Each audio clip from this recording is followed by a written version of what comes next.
Unfortunately, as has been the case throughout the season with Everton, off-field matters still dominate the headlines. And in what will be the campaign's final home game, where fans will want to give their players and manager a strong send-off for an admirable year of battling adversity, acquisition talks will once again overshadow match day. Whether discussing finances or debating the various implications of new ownership, this Premier League tenure has taken everything that made football so good and turned it into a toxic mess. It would be nice for once to just show up at Goodison Park, discuss team selection over a pie, watch the game, and leave, free from these alternative needs.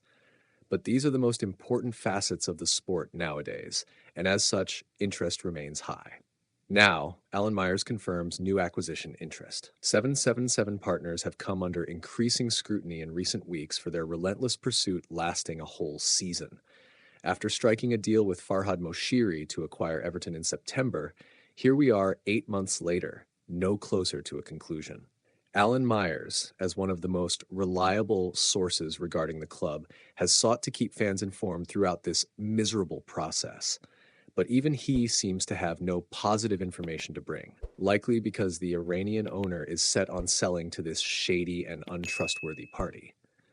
That said, when responding to a fan inquiring about Qatar's interest in the club, he managed to convey at least a glimmer of positivity that there might be alternative investors waiting in the wings soon after he mentioned possible involvement from Tim Cahill as well.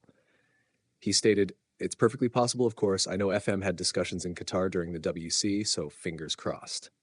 Well, the lack of alternative interest beyond 777 partners has been widely accepted throughout the season, with exclusivity agreements and the fact that they seemed close to a conclusion probably deterring many. However, as time has gone on and little has changed, surely those who were sniffing around before have had their interest reignited.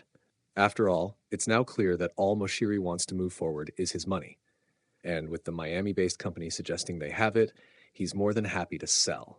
But if a rich cash alternative were to emerge, potentially from Qatari origins, all involved would benefit. Fans would get an extremely lucrative benefactor to end their plight and wrap up the various ongoing projects at Everton.